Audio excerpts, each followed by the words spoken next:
Hello, welcome. This is Blockchain Bloom, the blockchain educator. I'm Attila Pinkin, and today's video I'm going to talk about that we had yesterday the Fed minutes, what Jerome Powell was talking about, how the market reacted. Also, let's talk about that more and more companies are interested in Ethereum. Then let's look at other couple of interesting things related to Ethereum. For example, that what the percentage of stablecoins are on the Ethereum blockchain compared to the other blockchains, and several other things. By the way, Kanye West just came out with the new token on Solana on the top of this. So guys, lots of things in today's video, and don't forget, every single day I'm bringing you the freshest cryptocurrency and blockchain news here on Blockchain Bloom to keep you up to date. So if that's important, very simple, just subscribe to this YouTube channel, hit the like button if you like this kind of content, and now let's do it.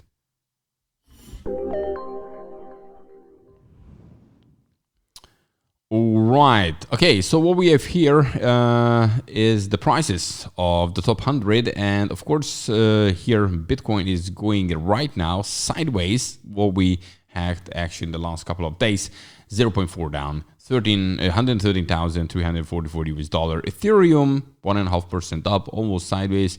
$4,294 US dollars, so no drops, no skyrocketing something. OKB makes another leg up.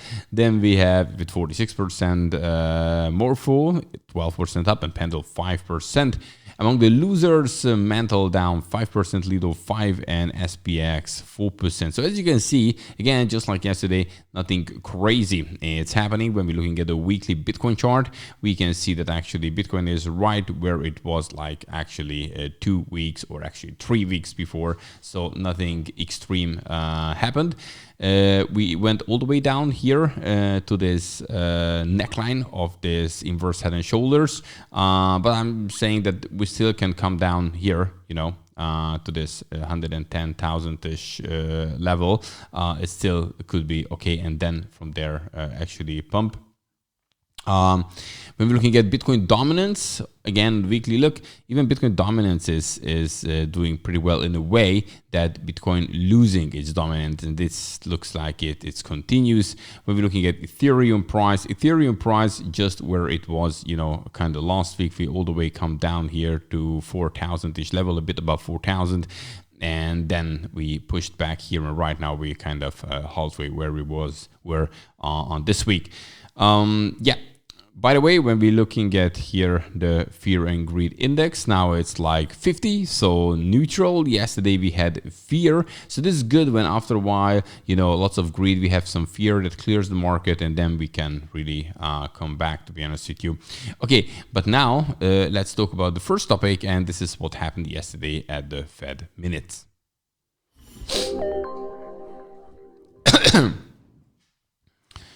Right, so yesterday we had, you know, the Fed minutes, and well, a couple of things. You know, first of all, we had 2 people in the July meeting who were actually for rate cuts, so not against it. So this is was a positive part of it. On the other hand, there's somewhere in summary, yeah, here we go, that you know, Jerome Powell just saying the same things, believes that we don't see the effects of tariffs yet. That takes actually more time. Then still worried about the inflation risk. We had the bad PPI readings. And he believes that, you know, majority saw inflation risk outweighing employment risk. So overall, it wasn't that bad, but again, what we were all waiting for, it was nothing dovish or something like this, rather hawkish. And this is what the market is pricing already on Jackson Hole, which is going to happen again this week. So another talk from Jerome Powell. And by the way, today we're going to have the jobless claims, you know, data coming out. So let's see, this is going to be a better than expected or worse than expected. If it's worse, then it's, you know, it would rather help to increase the chance for a rate cut in September. When we're looking at actually the data here now, still 81% goes for a rate cut in September. So this hasn't actually changed. We continue in that direction. And by the way, I just found the video. I think it's interesting, and I'm going to play it for you guys because with the whole Fed and everything, it's happening here.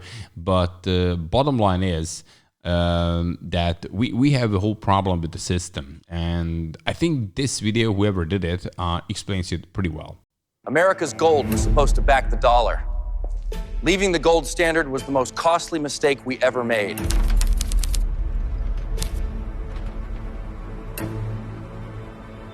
What was so bad about gold?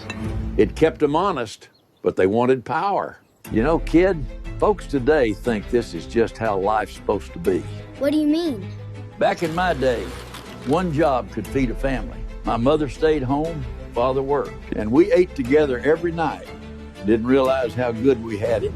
After the So if you just think about it, right? So basically we believe now that we're doing much better. We have the technology and, you know, all these advantages. But do we have now two homes that the wives, the women are also working?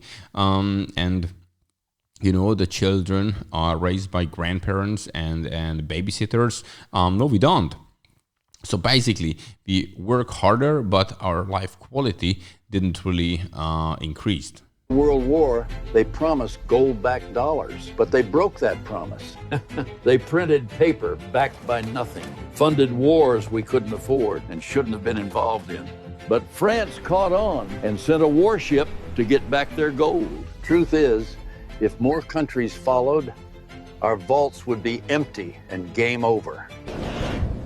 I have directed the Secretary of the Treasury to take the action necessary to suspend temporarily the convertibility of the dollar into gold. Turns out, when you fake the money, everything else follows, and you screw the next generation over.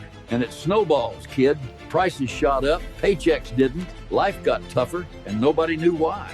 We tried raising our kids the old way, but we didn't have the time or the money. So you outsourced parenting?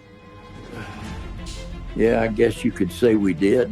Government schools raised them, and the TV taught them bad morals. They learned debt, not savings, bought houses they couldn't afford, played video games, gambling, antidepressants, and crimes. Families fractured, divorce rates doubled, birth rates plummeted. Things got so bad, people started financing Chipotle. Financing a burrito? Yeah, it's getting bad. Obesity, people eating cheap slop instead of real food. We got softer, sicker, and lazier. A nation in decline. But it didn't happen overnight.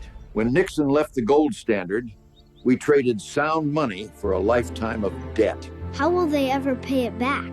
I don't think they plan to. Both sides keep spending like there's no tomorrow and leaving the bill to your generation.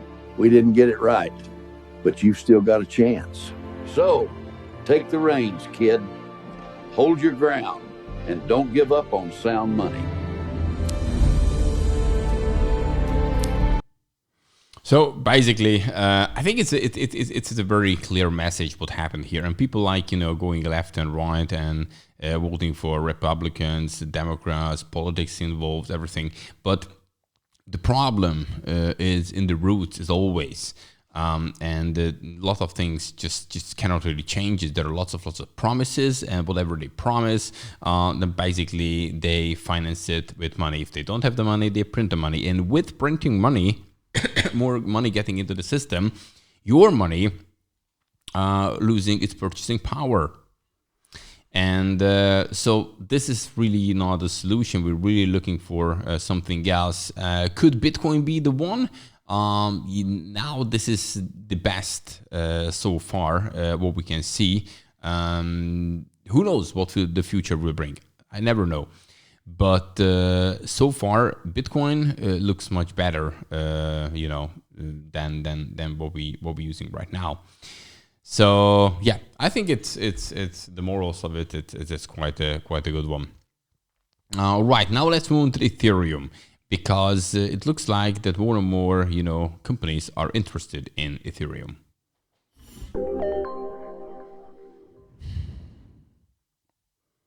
All right, so Ethereum treasuries across 69 entities surpassed 4 million ETH and valued over 17 billion US dollar.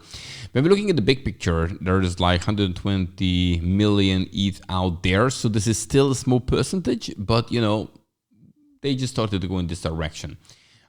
Interestingly, when you're looking at ETH is now flipping BTC for treasury company trading volume. So you have here my, MicroStrategy and Bitminer. You know, it's actually really coming up here with the blue one. Here you can see, Bitmine. You can see Bitmine, you know, last week they had 1.2 million ETH. Now they have 1.5 million ETH. So they actually accumulating quite fast. And look, this list was also shorter. Now we have, 69, as I just said before, and this list probably it's growing. When we're looking at Ethereum, just passed 142 billion in stable coins, which is over 51% of all stable coins. Now, we have here Tron at the second place, but all the others, look at them here. So Ethereum is major here.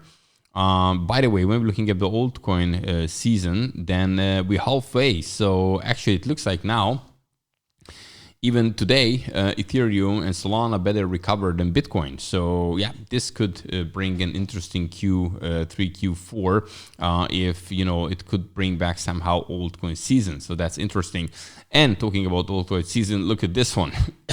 Kanye West launches token on Solana. I'm not really a fan of these celebrity tokens. They usually just die.